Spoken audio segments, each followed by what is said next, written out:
Bem, essa notícia eu sei bem o que ela causa, sabe, no ambiente do casamento. Essa notícia, embora ela provoque muita alegria, ela também provoca um certo espanto, assim.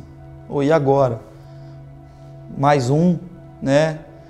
Eu me lembro quando a gente descobriu a gravidez da Débora, o Estevão tinha um pouco mais de 1 ano e ainda era bem bebê e a gente teria o 2º filho. Então, como é que a gente ia, né, enfrentar de novo aquela situação, todo o processo de novo, né, as preocupações, a volta daquele processo de gestação, as mudanças novamente que acontecem no corpo da mulher, enfim, todo aquele processo onde a mulher se sensibiliza mais e precisa de um cuidado maior, e você tem, né, que continuar a vida trabalhando, sendo o provedor da sua casa, sustentando, enfim, todos os pilares da sua casa ali para que a dinâmica da sua casa não mude, né? Mas ela vai mudar.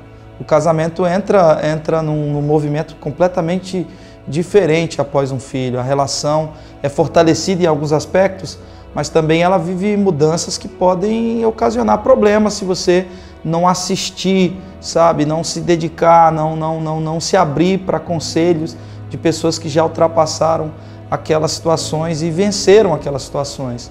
Mas a pergunta que eu mais fazia era como é que eu vou administrar o tempo entre os 2 filhos, né?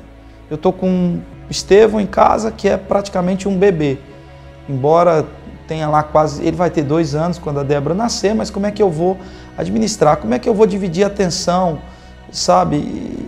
E essa era a pergunta que eu me fazia, e eu acredito que a maioria dos pais que recebem a notícia do 2º filho também fazem, né?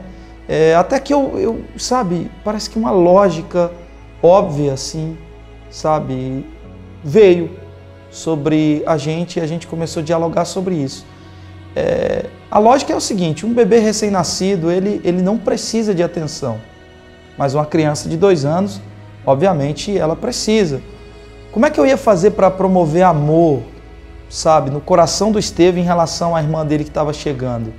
Como é que eu ia fazer para ele enxergar a irmã como uma irmã e não como uma invasora de um espaço que antes era só dele? Então a gente elaborou um plano, sabe? A gente, junto, eu e a Josi, nós conversamos e a gente chegou a uma conclusão. Nós daríamos atenção ainda maior para o Estevão. E para a Débora a gente daria cuidado, né? A gente não reduziria a atenção que a gente dava para o Estevão, ao contrário, a gente aumentaria e a gente faria com que a atenção dada fosse nos períodos de cuidado à irmã recém-nascida. Sabe, essa percepção ela foi libertadora para a gente, porque a nossa preocupação era, meu Deus, o Estevão, a atenção é só dele e a Débora, mas pensa comigo, você que está vivendo essa situação ou vai vivê-la.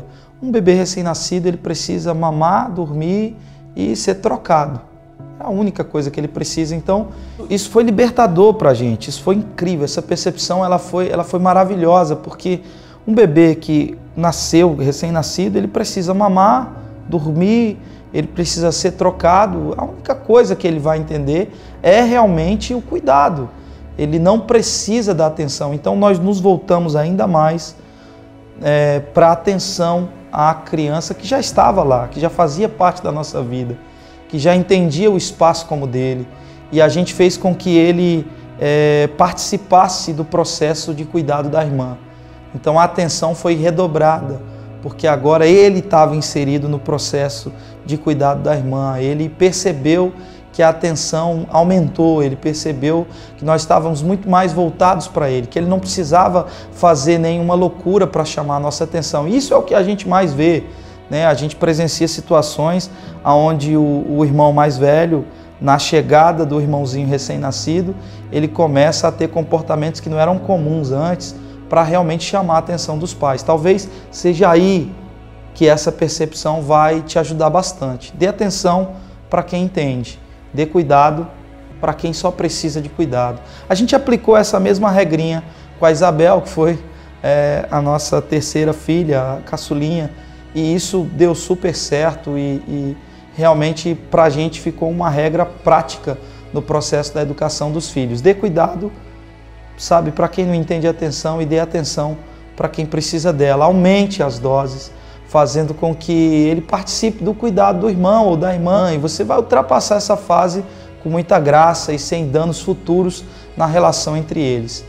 Talvez a tarefa mais complexa de um pai e de uma mãe seja fazer os seus filhos entenderem que eles são irmãos.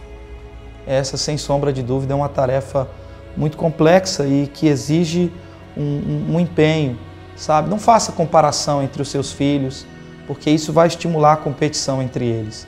Dê atenção para quem precisa de atenção, dê cuidado para quem só precisa de cuidado e você certamente vai preservar um ambiente saudável desde o início ali, desde o surgimento do aumento da sua prole. Isso vai ser extremamente saudável. Eu acredito que se funcionou com a gente, talvez seja uma saída interessante para você que vai viver ou está vivendo essa situação, certo? Fique tranquilo, vai dar tudo certo. Até a próxima.